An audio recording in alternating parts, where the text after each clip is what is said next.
Hey, what's going on, bros? So, I found all the new items from the DLC Crown of the Old Iron King, and I want to share with you guys the information I have and what I found out, what's unique about the items, because maybe you missed something. We're gonna start off with the weapons. As first, we have here the blue dagger. The only unique thing about the blue dagger, if you read the description, it's writing, an ordinary looking dagger laced with a spell strengthening force. That means if you equip your dagger either in the right or in the left hand, it doesn't matter. The only important thing is that you have to put on the opposite side your staff or your chime or whatever you want to use. And if you have that, then all of your damaging spells will do 5% more damage. That's the only unique thing. The blue dagger basically buffs your spell damage. And that's actually it with the blue dagger. Then we have the umbral dagger. The thing is with the umbral dagger, it has a very high crit modifier.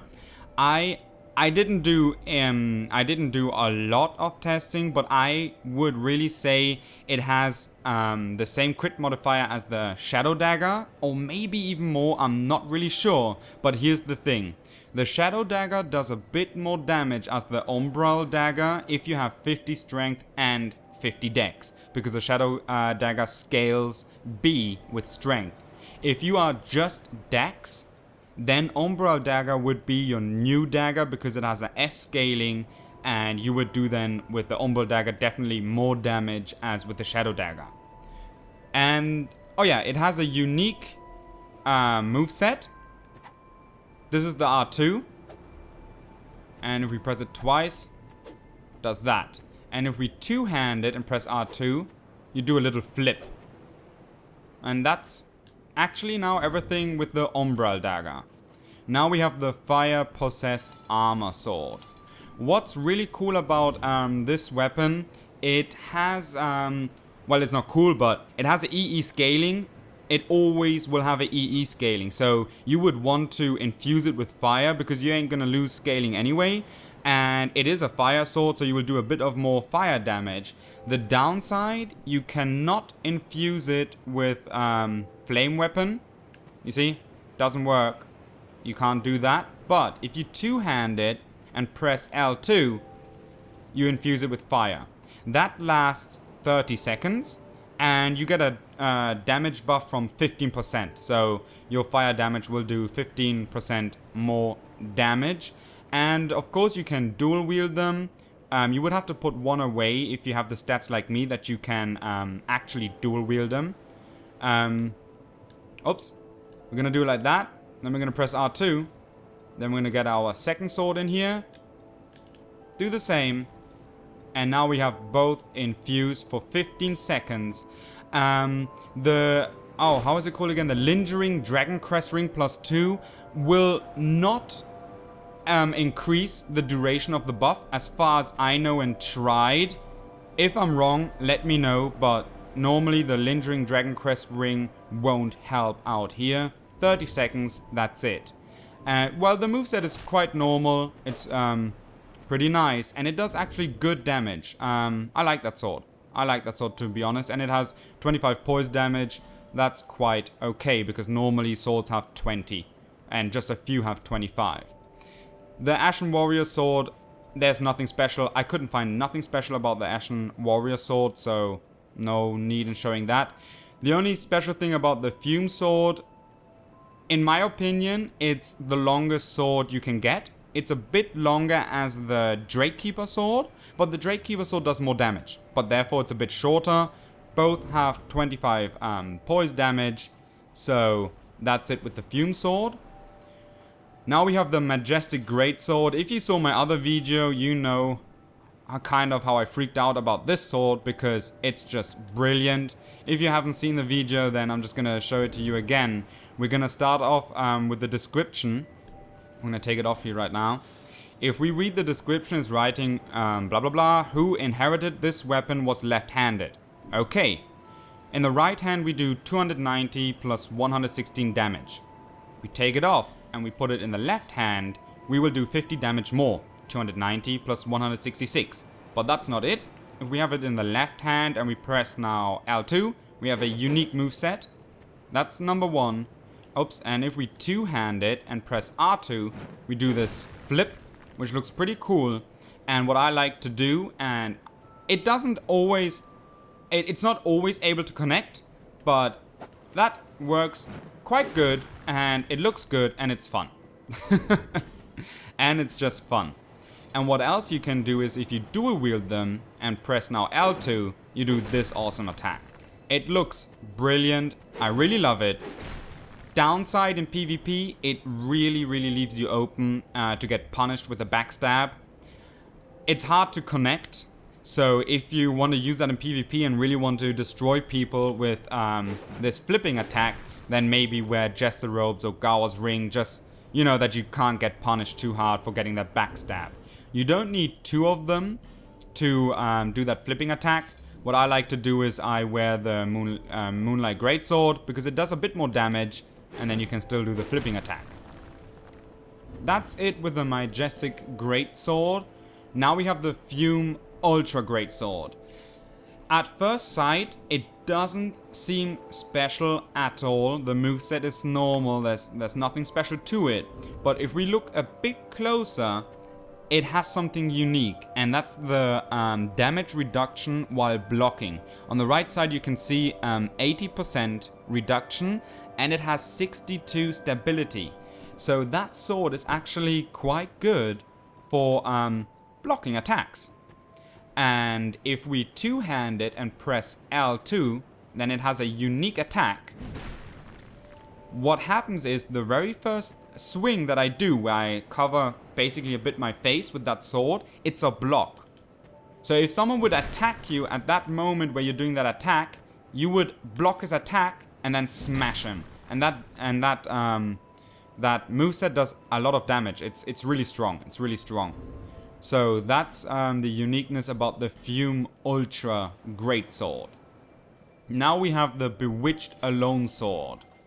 What this weapon can do is, well, it has bleed with it. It has 80 bleed, and with my stats plus 81. So we do 80 bleed damage, and the moveset is not really katana-like. Well, the R1 is not really katana-like. The R2 is pretty normal. And if we dual wield it, there's unfortunately nothing special. It's completely normal. But here comes now the special thing which I like to do also. If we two-hand it and press R2, we're gonna, I don't know how you guys pronounce that in English, you're gonna perform a seppuku.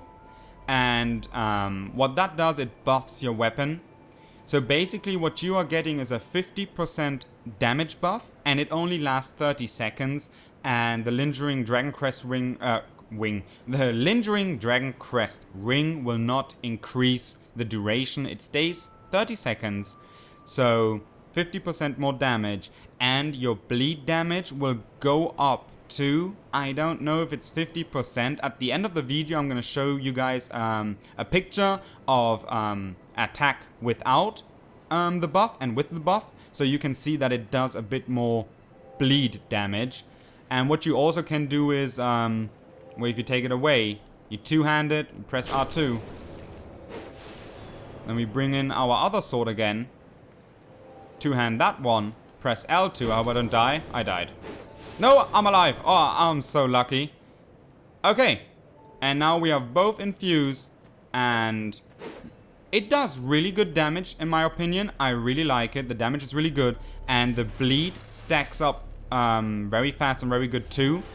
What you can't do is you can't pine resin. If you pine resin, then your buff will go away. So just one buff at a time. You can infuse the weapon with bleed. That works. So you would do a bit more bleed damage. And that's it with the Bewitched Alone Sword. Now we have the Smelter Hammer. I should have the stats to wield that. Yeah. The thing is with the Smelter Hammer, it needs 70 strength. So, if you are thinking, if you want to dual wield, well, if you want to wear both, I don't have the stats right now. Normally, you would need, well, 70 divided by 2 would be 35. So, 70 plus 35 is 105 strength. We can't do that. Our max is 99. FromSoft allowed to dual wield it. You will need 99 strength and you could dual wield these two weapons. It does good damage. Moveset is pretty cool. Well, that's normal. And... oh, where are you? I didn't play with this weapon much yet. I think it's the two-handed. Yeah, that. So, the Smelter Hammer can do this whirling attack. One, and then the follow-up. And it has a unique moveset. Because if you press now L2, craziness is gonna happen. It's just hilarious. Yep, and here we go. That is, it's really funny. The damage is not so great because I've done, I tried it a bit. It's kind of hard if you're standing in someone's face, like if you're really in front of him and you're gonna start doing this. Those whirling attacks will connect, but your last attack where you're like flying through the air doesn't always hit him. So, but the flying part does a lot of damage. It's really strong. So if you would really be lucky and could connect all 1, 2, 3, 4, 5 swings, then you would do insane damage. Downside, even if you're laying flat on your belly, you can get backstabbed. So your enemy would just pick you up basically and straight away backstab you. So you are very vulnerable and to punishment basically. That's it with the Smelter Hammer. What else do we have here? This is the Pilgrim Spawn Tune. It can cast Sorcery and Hex. And what's special about this weapon, it does actually good damage. The R1 does actually good, nice damage, to be honest. I don't have any spells with me now. Oh yeah, I have Recollection. Well, at the same time you can see the new spell. It shoots little skulls. Well, you couldn't see it right now, but if you would be facing me, you would see that it's that I'm shooting some skulls at you. And they, I think you say, trace you. Well, they definitely trace trace their target, so they won't miss basically. And this staff is normal, decent, but does good R1 damage and can cast, so that's pretty nice or good to have if you're a sorcerer. The next weapon would be the Chime of Screams. The thing is about the Chime of Screams, it has really crap cast speed. It's pointless in wearing that chime.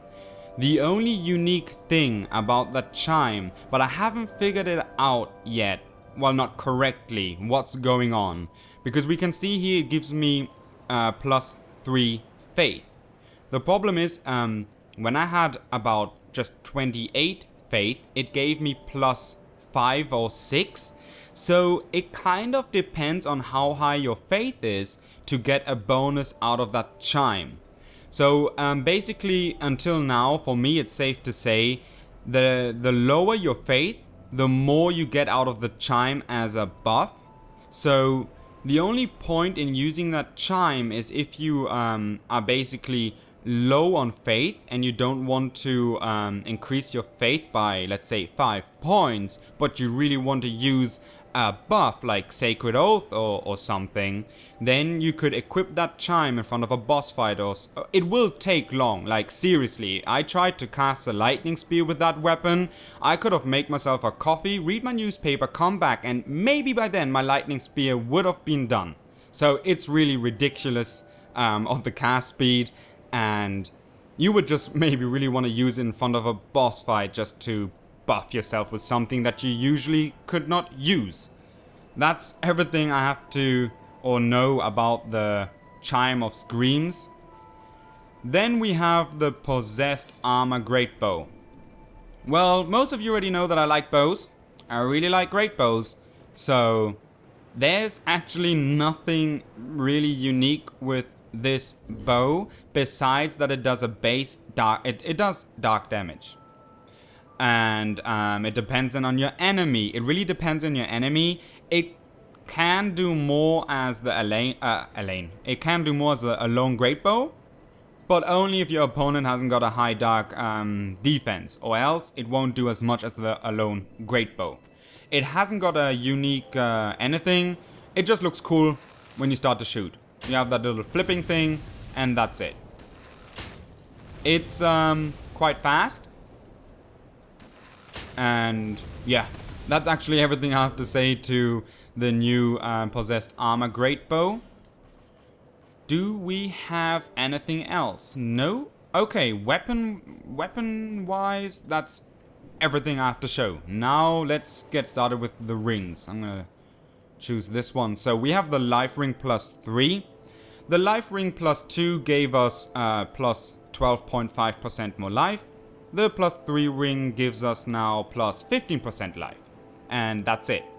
Then we have the flame quartz ring plus 3.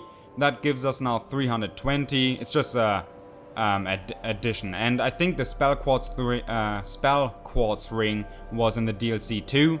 It's just a higher version basically. Then the dispelling ring plus 1.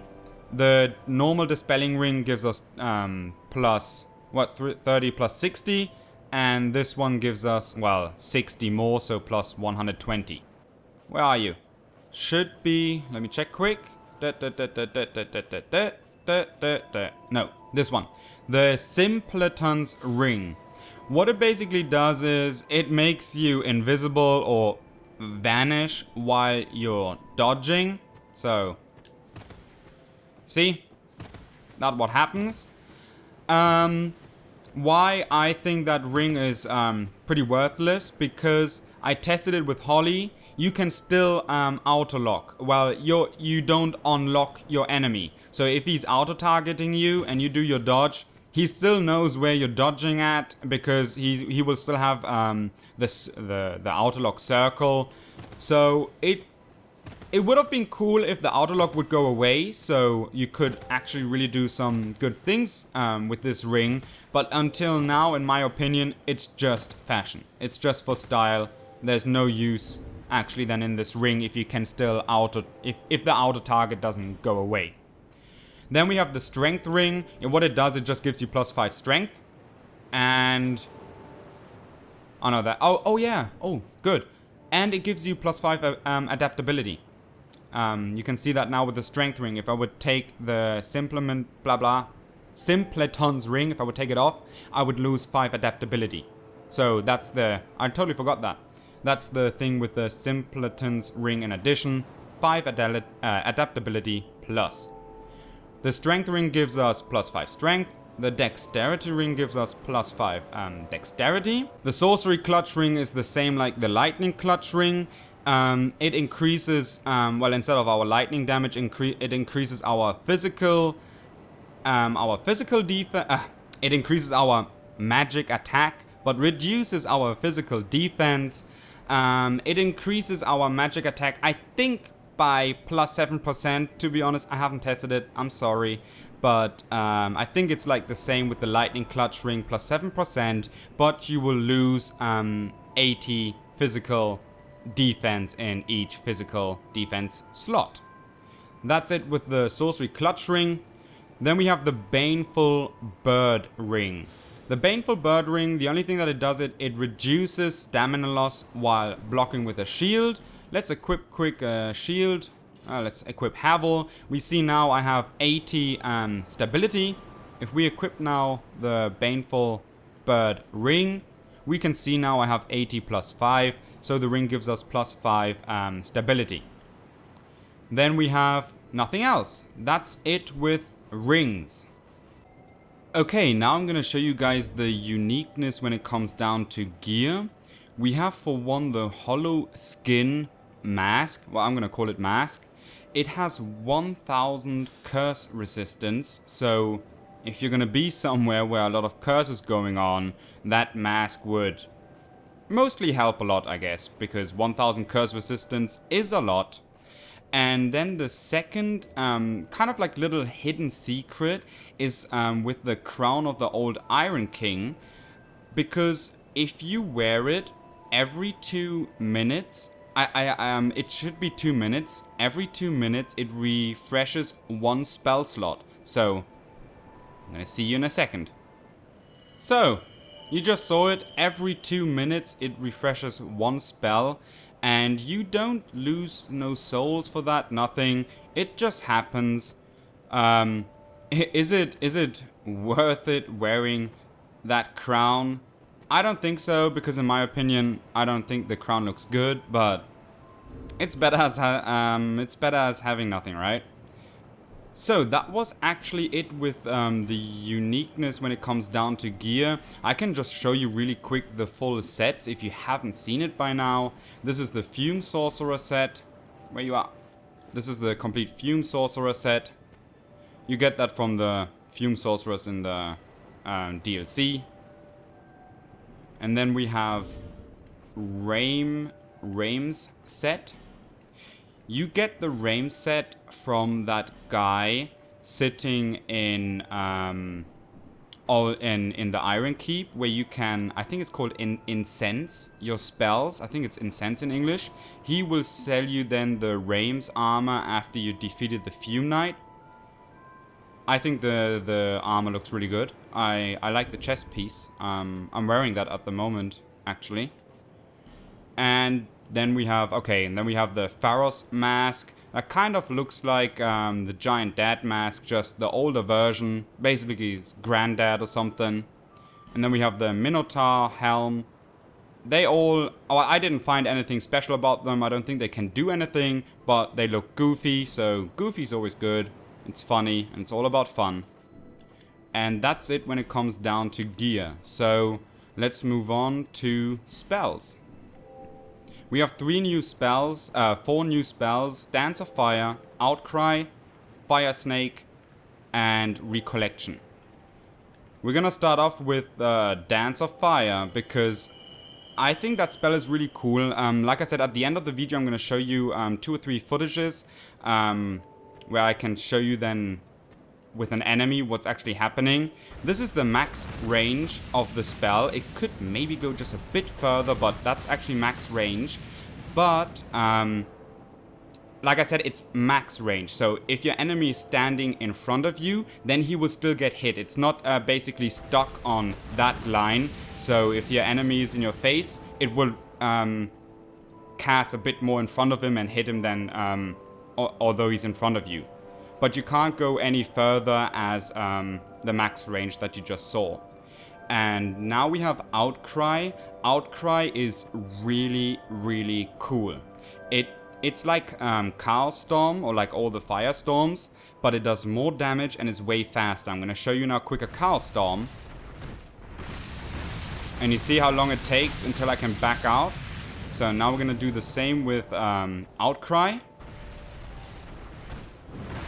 It's faster. And it does more damage. So you can back out faster. In my opinion, I didn't do a lot of testing with it yet. In my opinion, it even has kind of like a better tracking. What I mean with it is sometimes you encounter it that with the Firestorm, with the Chaos Storm, the guy can just stand next to you and a pillar wouldn't hit him. That never happened to me until now with Outcry. So I think it even has like kind of a better tracking, but it does definitely more damage. I done on one enemy 100 to 150 more damage, and it's way faster. But it takes up 2 slots and only has 1 spell, and Chaos Storm has 2 spells and just takes up 1 slot. So that's the difference. And then we have Fire Snake. Fire Snake shoots a fire pillar, like a lot of fire pillars in front of you. Only 1 pillar will hit the enemy, so if he would be really standing in the line of fire, basically, only 1 single pillar would hit him. He won't get kind of like thrown around through every pillar. Only once you will get the damage. And Recollection already showed that to you guys. And now we have come to the end of the video. I showed everything what I wanted to show. I'm gonna take quick this helmet off to say goodbye. And thank you for watching. I hope I could help you guys out. If I missed something, let me know in the comments. And see you soon. Bye bye.